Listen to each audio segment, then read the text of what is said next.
What's up everybody, this is Danny and the Galaxy S10s are here and I got to see them a little bit early with a few other people that you might notice, and there's a lot to be excited about. There were 4 total phones announced, so let's talk about the top new features and the differences between them all to see which one is best for you. The first one I'm going to talk about is the Galaxy S10e. This is the cheaper $749 option, which comes in these fresh colors, the same high-end glass and metal construction that you're used to with Samsung, but this one has a 5.8-inch Full HD Plus Dynamic AMOLED display. It looks really nice and it's not curved, so it's a flat display, which some of you will really like. And the 10e has a dual camera system on the back with 12 megapixel camera with dual aperture at f2.4 and f1.5, and also an ultra wide angle 16 megapixel camera at f2.2 with a 123-degree field of view. There's a single hole punch camera cutout at the top that brings a new 10 megapixel front facing camera sensor with f1.9 aperture, a 3100 milliamp hour battery, 6 or 8 gigs of RAM, and up to 256 gigabytes of storage, SD card slot, dual speakers, and all of these phones retain the headphone jack, which is incredible. There's a fingerprint scanner, but it's on the side of the device, which is unique to the 10e, and you also get facial recognition as well.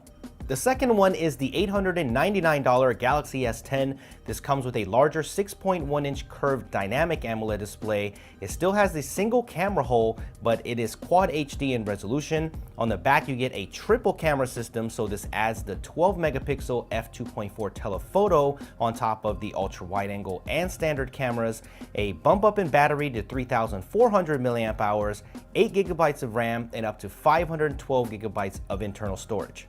The S10 is the first to get the Qualcomm Ultrasonic Fingerprint Scanner embedded in the display. I got to use it for a little while and it's easy to register and it works a lot faster than I thought. You have to place your finger in a specific area, but it felt natural and reliable, so I can't wait to use this more.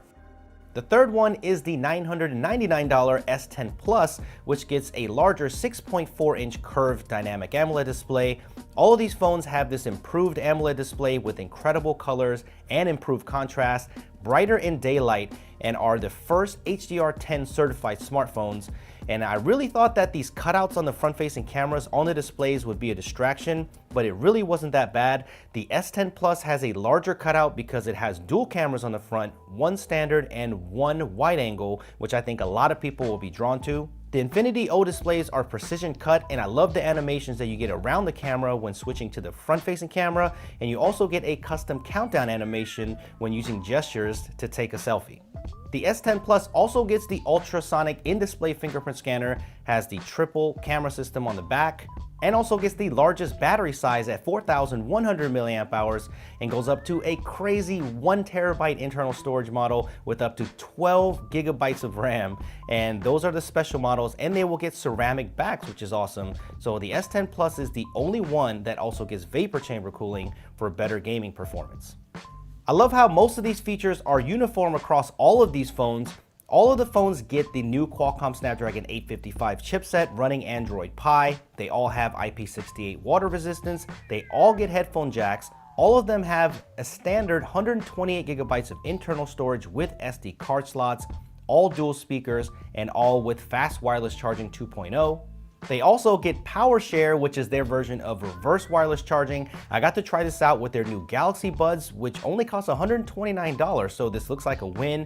It is 4.5 watts when it charges, but I feel like this combo is so practical to give your headphones a quick bump up, but they will also charge any wireless charging compatible smartphone as well.